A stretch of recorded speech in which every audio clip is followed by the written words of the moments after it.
এই গরমের মধ্যে ঠান্ডা ঠান্ডা আইসক্রিম খাওয়ার মজাই আলাদা। হ্যালো বন্ধুরা, আসসালামু আলাইকুম। Welcome to my Faizan and blog. সবাইকে ওয়েলকাম মাই ব্লগিং ভিডিও। আজকে মজাদার কুলফি আইসক্রিম তৈরি করে শেয়ার করব আপনাদের সাথে।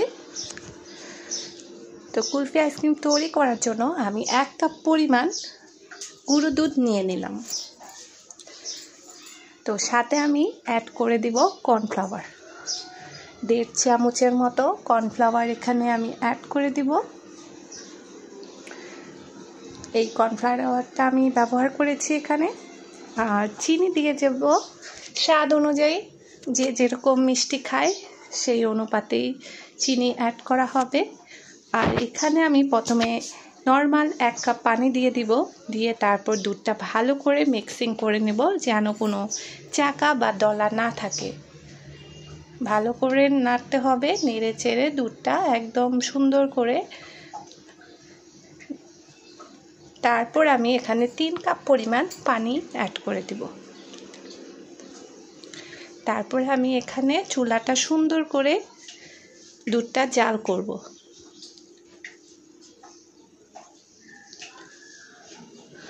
তো সুন্দর করে আমি দুধটা জাল করে নিচ্ছি।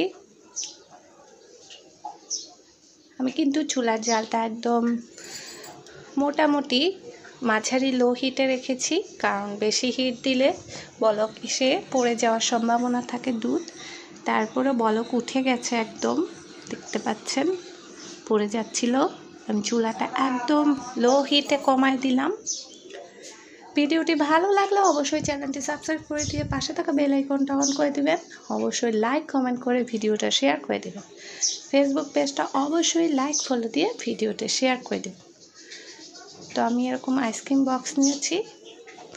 আইসক্রিম বক্সে এই আইসক্রিমের বক্সগুলো আমি ভালো করে ওয়াশ করে ধুয়ে শুকিয়ে নিয়েছি। তারপর এটার মধ্যে এখন আমি ঢেলে দিলাম দুধটা। তো এখন আমি মোল্ডের সবগুলা ক্যাপ আটকে দিব। ভিডিওটি ভালো লাগলে অবশ্যই চ্যানেলটি সাবস্ক্রাইব করে দিয়ে পাশে থাকা বেল আইকনটা অন করে দিবেন। অবশ্যই লাইক কমেন্ট করে ভিডিওটা শেয়ার করে দিবেন। ফেসবুক পেজটা অবশ্যই লাইক ফলো দিয়ে ভিডিওটা শেয়ার করে দিবেন। অবশিষ্ট যেটা ছিল এরকম একটা আইসক্রিম কাপে নিয়ে নিলাম আর কাঠি দিয়ে দিলাম। আর আইসক্রিমের মোলটা আমি প্রায় 8 ঘন্টার মতো ফ্রিজে রেখেছিলাম। এখন আমি আইসক্রিমগুলো বের করে নিচ্ছি। আমি ফ্রিজ থেকে 5 মিনিট এটা বাইরে রেখেছিলাম, যেন খুলতে সুবিধা হয় আইসক্রিমগুলো। তারপর আটকে আসছিল, বাট এই দুইটা খুলতে খুবই সুবিধা হলো। বাচ্চাদেরকে 2 আইসক্রিম খেতে দিয়ে দিলাম। ভিডিওটি কেমন লাগলো অবশ্যই কমেন্ট করে জানাবেন। কে কোন জায়গা দেখছেন অবশ্যই কমেন্ট করে জানাবেন। আজকের মতো বিদায় নিচ্ছি। আল্লাহ হাফেজ।